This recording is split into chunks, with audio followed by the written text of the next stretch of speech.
In this video, elements of European film movement of Charlie and the Chocolate Factory will be covered. It is a 2005 musical fantasy film directed by Tim Burton. It is all about a little child wins a tour of the world's most exquisite chocolate factory guided by the world's most unique candy maker.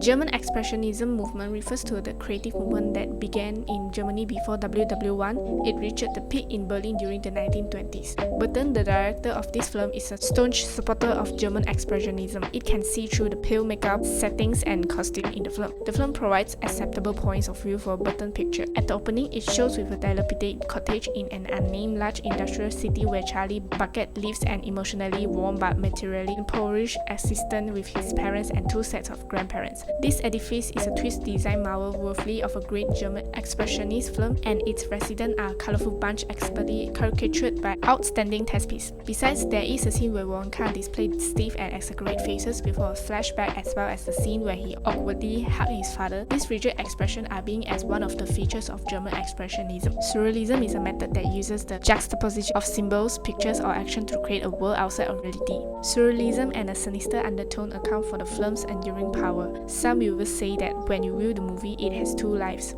As you are a kid, it's one movie, and when you are an adult, it's another. That's psychedelia, such as when a parent bites from a massive red and white polka dot mushroom. Most of them were probably high when they first saw it. Then there's the nagging anxiety that lurks underneath the psychedelic fun.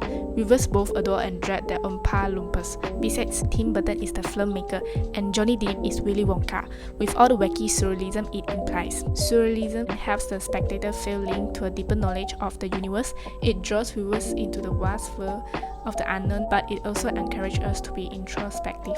French Impressionism refers to French Impressionist film, which began in 1918 and lasted for around 10 years until 1929. The French Impressionists placed a greater emphasis on human feelings and interior activities. To represent this, many flashback scenes were employed. They also insisted on displaying their desire and dreams.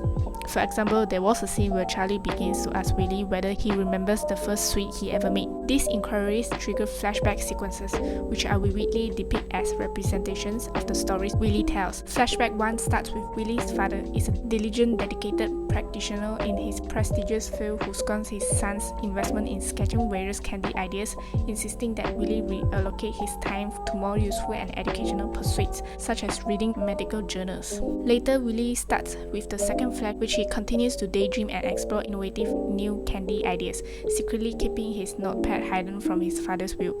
When Wilbur discovers the sketches, he threatening to withdraw his financial support for Willy, which decides Willy to flee his family. Hence, we can see that flashback scenes were used to humanize and explain Willy's enigmatic conduct. In conclusion, we can see how crucial it is for these elements to be in the film. Without the high influences of Tim Burton on German expression, we might lose a massive chance to expose to a classic expressionist cinema film.